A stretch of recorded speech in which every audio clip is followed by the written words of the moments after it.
S'informer, c'est notre priorité. Mesdames, Messieurs, bonsoir et bienvenue. Voici le sommaire. Le Conseil hebdomadaire des ministres s'est effectivement tenu ce mercredi en présence et sous la présidence du chef de l'État, Patrice Talon.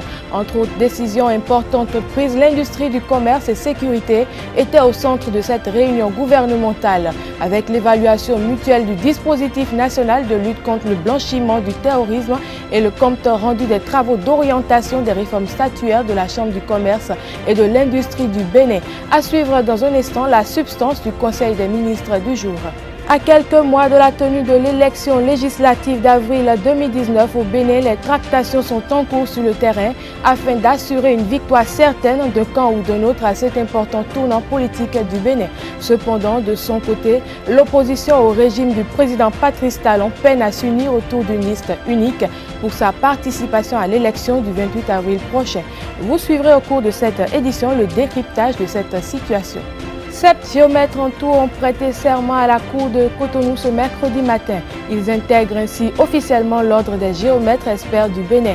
Dans le développement de ce journal, le président de l'Ordre des géomètres du Bénin, Romuald Arcadius Ogoubi, reviendra sur le rôle du géomètre dans la société.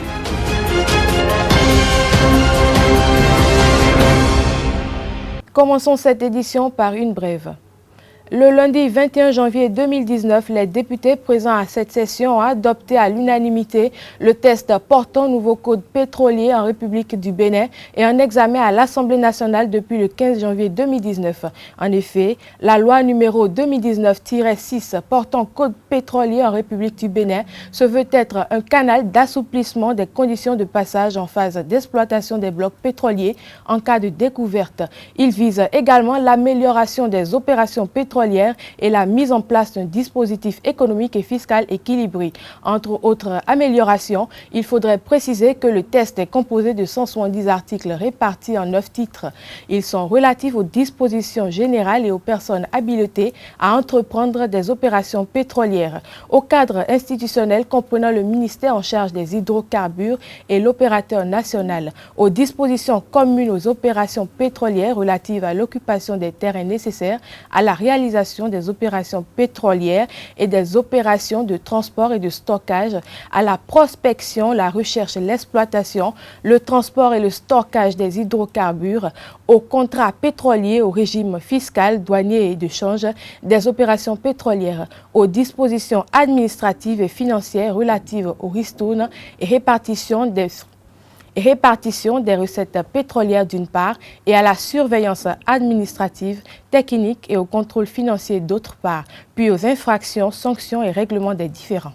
La séance hebdomadaire du Conseil des ministres s'est tenue ce mercredi 23 janvier 2019 sous la présidence effective du président Patrice Talon. Plusieurs dossiers ont été examinés et d'importantes décisions ont été prises. Ainsi, l'industrie du commerce et sécurité était au cœur de ce conclave gouvernemental avec l'évaluation mutuelle du dispositif national de lutte contre le blanchiment du terrorisme et le compte rendu des travaux d'orientation des réformes statutaires de la Chambre de commerce et de l'industrie du Bénin CCIB. Pour plus d'explications, je vous invite à suivre le ministre du Tourisme, de la Culture et des Sports, Oswald Omeki, à l'occasion du traditionnel compte rendu du Conseil des ministres. Il est au micro d'Abdel Kader Achirou et Anifat Boukari. Au titre des communications, évaluation mutuelle du dispositif national de lutte contre le blanchiment et le financement du terrorisme. Le Bénin appartient au groupe intergouvernemental d'action contre le blanchiment d'argent en Afrique de l'Ouest, GIABA, et à ce titre doit se soumettre à une évaluation mutuelle de son dispositif de lutte contre le blanchiment de capitaux et le financement du terrorisme. Des évaluateurs du GIABA procéderont dans ce cadre à une visite de site du 25 février au 13 mars 2019. Au terme de cet exercice, ils produiront un rapport mettant en exergue l'état des lieux, les efforts constatés par rapport à l'évaluation précédente et formuleront des recommandations. En prélude à cette évaluation, le Conseil des ministres a autorisé le ministre de l'Économie et des Finances à mettre en place un comité préparatoire ad hoc. Compte rendu des travaux d'orientation des réformes statutaires de la Chambre de commerce et d'industrie du Bénin, CCIB. Le ministre de l'Industrie et du Commerce avait rendu compte au Conseil des ministres du 25 juillet 2018 de la non-adoption par l'Assemblée consulaire des travaux du comité technique créé dans le cadre de la révision des statuts et du règlement intérieur de la Chambre de commerce et d'industrie du Bénin, CCIB. En prenant acte de ce rapport, le Conseil avait mis en place un groupe de travail chargé de faire des propositions de réforme statutaire à mettre en œuvre avant l'organisation des élections consulaires. Ces réformes visent à corriger les dysfonctionnements et contre-performances relevés dans la gestion de l'institution consulaire en procédant, entre autres, à une relecture des tests qui la régissent. Ainsi, les projets de nouveaux tests se rapportent aux propositions relatives à la représentativité des acteurs économiques, au processus électoral, au mode de fonctionnement des organes statutaires, ainsi qu'aux modalités de mise en œuvre de la réforme. Le mandat des organes actuellement en place arrivant à terme ce jeudi 24 janvier 2019 à 0h, le Conseil des ministres a décidé de mettre sur pied une administration provisoire pour finaliser pendant une phase transitoire la réforme statutaire et faire tenir les élections conformément aux nouveaux tests qui seront adoptés. Un comité de supervision de la transition est mis en place pour veiller à la bonne conduite des opérations dans le respect de la feuille de route établie. Au titre des rencontres et manifestations internationales, le Conseil a autorisé l'organisation à Cotonou, en avril-mai 2019, d'un atelier de formation sur l'approche des voies de migration pour la conservation et l'utilisation durable des oiseaux et des zones humides. La participation du Bénin à la session extraordinaire du Conseil des ministres des pays membres de l'Organisation des producteurs de pétrole africains à Abuja, au Nigeria, le 26 janvier 2019, et la participation du Bénin à la 32e session ordinaire de la conférence des chefs d'État et de gouvernement de l'Union africaine à Addis Abeba, en Éthiopie, du 7 au 11 février 2019. Restons avec le ministre du Tourisme, de la Culture et des Sports, Oswald Omeki, à l'occasion du traditionnel compte rendu du Conseil des ministres pour prendre connaissance des différentes nominations effectuées ce jour au ministère de la Santé et au ministère de l'Industrie et du Commerce. Il est au micro d'Abdel Kader Achirou et Anifat Boukari. Au titre des mesures individuelles, les nominations suivantes ont été prononcées. Au ministère de la Santé, sur proposition du ministre, directeur général de l'Agence nationale pour la transfusion sanguine, M. Oru Bagou Yoru Chabi. Directeur des infrastructures, des équipements et de la maintenance, M. Laurent Godonou Hundeton. Directeur du centre hospitalier universitaire de zone de Surulere, M. Adolphe Patrick Tokpanou. Au ministère de l'Industrie et du Commerce, sur proposition du ministre, administrateur provisoire de la Chambre de commerce et d'industrie du Bénin, M. Alain Rinkati. L'opposition au régime du président Patrice Talon n'arrive pas à obtenir le consensus pour une liste unique lors des élections législatives de 2019 qui auront lieu le dimanche 28 avril prochain. Même si plusieurs sorties ont été effectuées pour annoncer la participation aux élections législatives avec une liste unique, le paradoxe demeure. Les questions de positionnement divisent. Sur ce, je vous invite à suivre ce commentaire qui décrypte la situation. C'est une signature d'Abdel Kader Achirou. L'opposition politique au président Patrice Talon est sceptique et très dubitative face à l'option d'une liste unique pour les élections législatives du 28 avril 2019. La question des positionnements dans les différentes circonscriptions électorales reste et demeure la pomme de discorde. Composée d'acteurs ayant rejoint l'opposition pour des raisons diverses et diversifiées, cette partie minoritaire de la classe politique nationale semble minimiser les enjeux de ces élections législatives avec l'option de la liste unique qui exige des sacrifices monstres. Entre hésitation et pragmatisme, Cette opposition s'adosse avec assurance sur les impacts temporels des réformes du gouvernement du Nouveau Départ et tient un discours d'union, mais œuvre dans le même temps pour la dissension de cet idéal. Pour mémoire, au moment où les partis politiques Union Sociale Libérale USL et Force Cori.Bénin émergent FCBE n'avaient pas encore reçu leur récépissé, tout était fin prêt pour une opposition unifiée avec pour leitmotiv la défense de la démocratie au Bénin. Une coalition avait été mise sur fond baptismaux. À cet effet, le samedi 14 avril 2018 à Djefa. Tout a été bouleversé en novembre 2018 avec la délivrance respective aux deux partis politiques précités, leurs récépissés. Les différentes correspondances les invitaient à se conformer respectivement à la nouvelle charte des partis politiques actuellement en vigueur au Bénin et adoptée le 26 juillet 2018 par l'Assemblée nationale. Ce qui se fit à divers niveaux. Le piège. Pourquoi se conformer individuellement à la charte des partis politiques si l'on ambitionne être unis pour promouvoir les valeurs démocratiques et un mieux-être aux populations béninoises? Surtout quand on sait que les dispositions du nouveau code électoral, adopté le 3 septembre 2018, interdisent la constitution en alliance de partis politiques pour participer à une élection. Les différentes entités politiques ont-elles méconnu ces paramètres? Agissent-elles stratégiquement? Les ennemis d'hier devenus amis aujourd'hui, avec un ennemi commun, sont-ils méfiants l'un de l'autre? Est-il une question d'ego? Autant d'interrogations auxquelles les réponses apportées par les acteurs ne sont pas convaincantes. Malgré tout, les différentes entités politiques appartenant à l'opposition ont toujours affirmé à travers une hypocrisie souriante leur volonté de participer aux élections législatives avec une liste unique. En revanche, en mesurant les exigences de l'heure et en appréhendant les difficultés, à y voir de près, l'opposition devrait avoir deux listes ou en élaborer deux. À cet effet, la compétition doit se faire dans une fraternité et une entraide, sans pareil, doublée d'une harmonie concordante, avec pour seul objectif la victoire. Une conduite par FCBE et l'autre conduite par USL. Et ce, non seulement pour la suivi des partis politiques, mais aussi et surtout pour la suivi des acteurs politiques qui s'y retrouvent.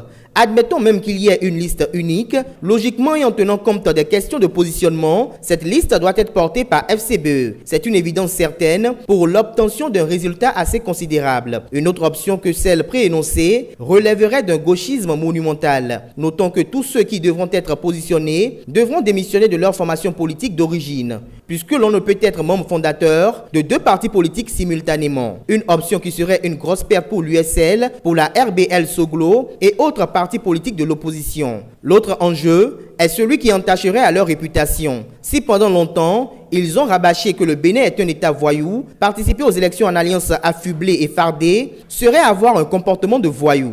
Car cette procédure et les procédés sont alambiqués et dépourvus de toute légalité légitime. En clair, une liste USL et une autre FCBE serait l'option la plus consensuelle et saluée par les militants à la base. Laquelle option se justifie de par les acquis de ces deux grandes entités politiques. L'Union Sociale Libérale USL, qui a tenu son congrès constitutif le samedi 23 mars 2018 à Djefa, a pour président d'honneur Sébastien Germain à Javon. Même si elle n'a pas encore un an d'existence, cette formation politique jouit de l'aura de son président d'honneur, candidat arrivé 3e lors de la présidentielle de 2016. Affectueusement appelé ASG, son immense générosité est une lapalissade au Bénin et ses innombrables œuvres caritatives et sociales dans tout le pays à travers sa fondation témoignent du caractère fortement social et de sa détermination à assurer un mieux-être à ses concitoyens. Des atouts non négligeables. Par ailleurs, Force Cori.Bénin émergent FCBE, avouons-le, malgré les différentes manœuvres politiciennes inhérentes à toute compétition politique,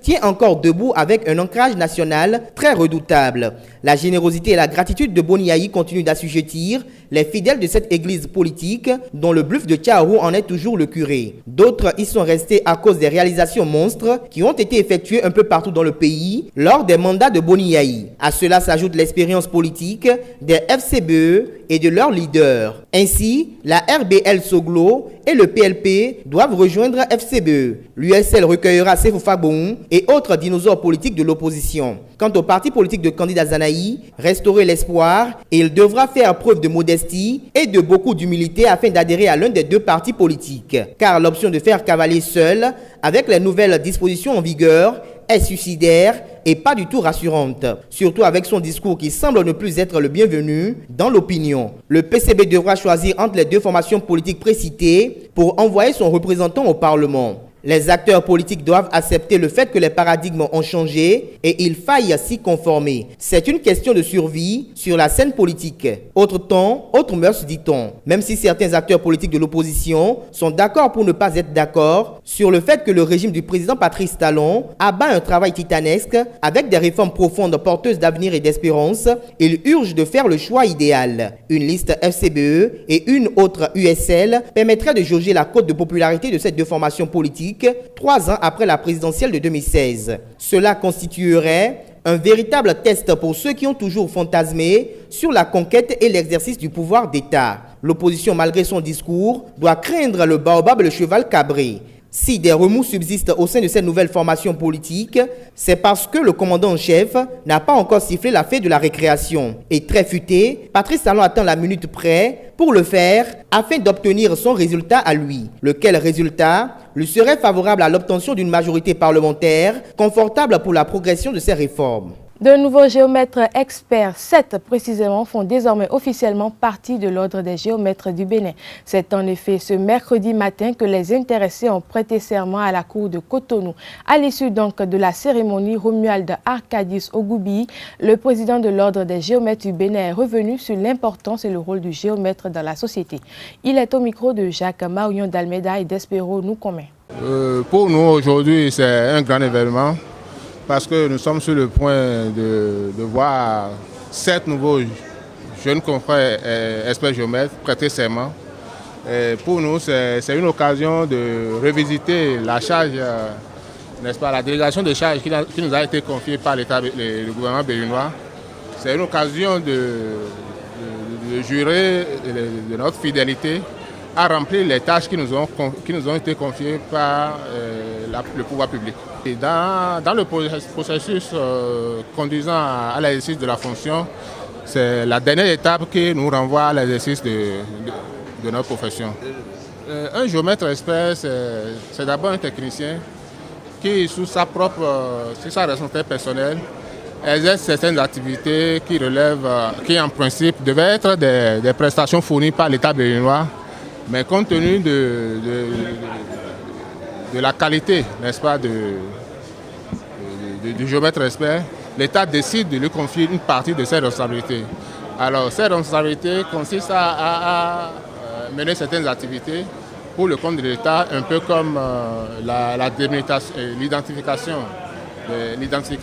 la délimitation, l'évaluation des biens immobiliers bâtis ou non bâtis, les expertises immobilières et les opérations conduisant à la sécurisation des terres. Et nous sommes aussi en dehors de l'aspect technique. Nous avons aussi des compétences juridiques qui nous permettent d'accompagner, n'est-ce pas, de conseiller les municipalités, le pouvoir public, afin de prendre des décisions qui rassurent la population. Pour devenir géomètre expert, vous avez au moins 8 ans après le bac. Alors, vous devez être d'abord un ingénieur géomètre. Après le diplôme d'ingénieur géomètre, vous devez passer au moins 2 ans de pratique sur le terrain et dans les cabinets de géomètre expert avant de prétendre avoir le titre de géomètre expert. Alors, dès que vous êtes inscrit au tableau de l'ordre des géomètres experts, vous devez être agréé par le ministère du cadre de vie en vue de l'exercice de la profession de géomètre expert. Et ce n'est qu'après ça que nous assistons à l'événement d'aujourd'hui, qui est la dernière étape qui consiste à prêter serment, à jurer de notre fidélité, à accomplir les tâches qui nous sont dévolues en faveur du peuple béninois. Depuis un certain temps, les habitants du quartier à Votrou, situé dans la zone d'Akpakpa à Cotonou, reçoivent des dépôts de sable contenant des déchets dans leurs différentes ruelles. Une situation qui indispose et frustre les riverains à divers niveaux, qui lancent des cris de cœur à l'endroit des autorités locales. Ce lundi 21 janvier, une descente sur les lieux nous a permis de faire le constat que voici. C'est ça rempli d'ordures, c'est du sachet, de matière plastique. Et ça ne permettra pas, évidemment, d'abord ça ne se dégrade pas. Et comme vous le remarquez, elle salit plus l'avant que la rendre propre. Et si vraiment le projet de l'État est de faire du Bénin une ville propre, je pense que ces débris versés ne constituent même en rien d'abord l'assainissement de la ville de Cotonou. Donc ces ordures ne sont vraiment pas les bienvenus ici. Mais on a un bloqué. Bon, mais des sous-noms, mais n'a gona bo, mais n'a des, mais cabo des, il y a un mon code, son mena mi pede. Bon, il y a pas compte de dîner, mais bon, fond menagnon. Doyenagnon, et n'a pas eu beau diacho gandhi. Donc, des minutes de boss, no bami, mais des no bami, et mania. Mais non, moi, libono yibonoa. Et là, dit, mais mon ordine, no dit jadion, et n'a pas eu un ami bon, mais n'a d'autres dick pede. Il doit a house can pon hami bono. Mina mo mende boy na galan bo mina dede plan de ndina glo mi na sen me na nyo do e do mi lo jide von me ni me mi ma konsin podo sa chire podo von me o bo mi no wa ze bo to ga mi to ne su no do na mi do mi jira von me do de ka bo ko be bo abele le wa von me na mi o ina galan na mi boy na sen de se do mi bo mi te po me le po mi na no po na wa zo na dede ndina gble wu me le so me même to le quartier de bana ye de bana tun e be biro sigidi jibura kwa do e bo le ke konsu ko kolera na be tout ça to ko do fon me tout ça be lo le bi se do mais de na yon nu mi bo parce que de su to ni jijare mi no go fi o c'est déplorable. Les millions de femmes fio, à ce moment venir mon village à midi rolé ben tout ça à ce moment là. Nous et tout ça que nous buons nos familles, qu'à ça bien on s'est tombé. Mais les nous quand nous ma blon no wa midi sous na zalo mi to ba e ba la blon tie e ba la toucher ya parce que locataire sous quoi propriétaire sous quoi vont mais locataire me de gba mo ko gba étage le gba ho to be gba focho ko un ro po e ya e ro fia. Ya ibi do file bi no do le seku e no yiro e no mo coffee mo ayo fi to le so e no ba keke pousse pour be ko si file vo kaka mo na mo te wo so ale me le mo te mo ali bo wa ipede sinon ata kaka su mo me le je fi no le ko me le gun file ba le o di le bua me de ko ka wa effectivement ko isu ko pepe me mi de so ya na blodo ni mi chance ko pepe si mo so do kaka igbe un mois 2 mois to jina be dion fi o na yon pon. Le monde du football vit depuis lundi soir entre la tristesse, le désespoir et l'espoir. L'attaquant argentin Emiliano Sala a disparu. L'avion qui le transportait de la France au pays de Galles a perdu les radars du contrôle aérien au-dessus de la Manche. Les nombreuses opérations de recherche et de sauvetage sont restées vaines jusqu'à présent. Suivant le message audio qu'il a envoyé à certains de ses proches peu après le décollage du vol. Salut mes petits frères, comment ça va? Moi je suis claqué, j'ai passé la journée à Nantes et j'ai fait des tas de trucs, ça n'en finissait plus. Et donc là je suis dans l'avion, on dirait qu'il est sur le point de tomber en morceaux. Je vais décoller pour Cardiff. Si tout se passe bien, demain après-midi je m'entraîne avec ma nouvelle équipe. On verra bien. Si dans 1h30 vous n'avez pas de nouvelles de moi, je ne sais pas s'ils vont envoyer quelqu'un me chercher, car ils auront du mal à me trouver. Mais bon, vous savez, j'ai très peur. Pour rappel, Emiliano Sala, âgé de 28 ans, s'est engagé la semaine dernière avec le club gallois de Cardiff City après environ 3 saisons passées au FC Nantes. Un mot sur la 26e édition du championnat du monde de handball masculin pour boucler cette édition. Le dernier carré sera connu dans quelques minutes. Le tour principal se clôture ce soir avec les derniers matchs. Si la situation s'est déjà dénouée dans le groupe 1 avec la qualification de la France et de l'Allemagne, tout est encore possible dans la seconde poule. Le Danemark, la Suède et la Norvège sont tous trois en position favorable pour une place en demi-finale. Déjà éliminés, les deux représentants africains, la Tunisie et l'Égypte, s'affrontent pour un remake de la dernière finale de la Coupe d'Afrique des Nations CAN 2018. Mesdames, Messieurs, merci de nous avoir suivis. Merci d'avoir suivi cette édition préparée par l'ensemble de la rédaction de ESAE TV. À bientôt pour une autre session d'information sur ESAE TV.